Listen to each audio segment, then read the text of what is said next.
Tigilan nyo na para hindi na mapahiya. Ngayon, kung gusto nyo mapahiya, o ituloy nyo. Hindi rin naman kayo mananalo. Kahit saan tayo mapunta, hindi mananalo ang kalaban ng ating Vice President. Sinabi ko na noong una, uulitin ko sa inyo, kung ayaw nilang itigil, nasa sa kanila. Pero kung gusto nilang mawala ang kanilang kahihiyan, itigil na lang nila. Ngayon, ayaw niyong tumigil, purbahan natin. Sige, isulong ninyo. Pareho din naman ang mangyayari. They will not be able to remove the Vice President. Itaga mo sa bato yan. Itaga nyo sa bato yan. Walang mangyayari. The Vice President will stay as Vice President.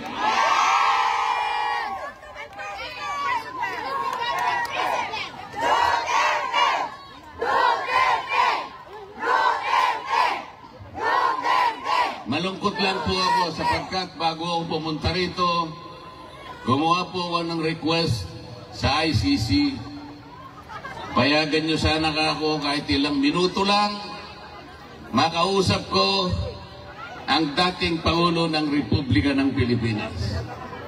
Nakikiusap ako sa inyo, sabi ko, sapagkat gusto ko siyang makita ng personal para personal kong sabihin sa kanya ang aking pagpapasalamat.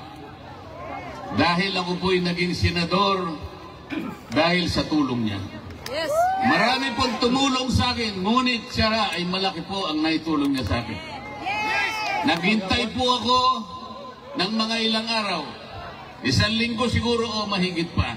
Hanggang ako po'y tumulak papunta rito, wala po silang ibinigay na sagot sa akin.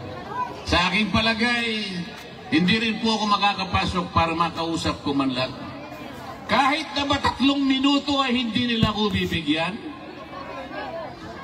Anong klaseng justisya naman yung ICC na yan? Dito pa naman sa Europa, ang akala ko dito mas matatag, dito mas malinaw ang justisya sapagkat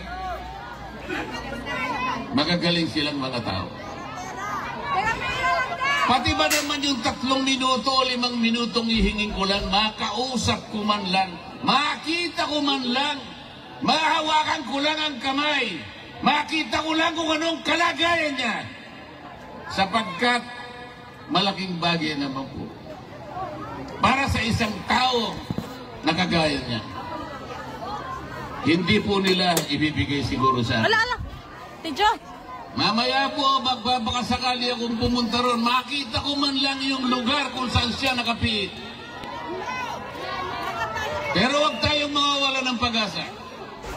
Huwag tayong mawawala ng pag-asa. Sapagkat hindi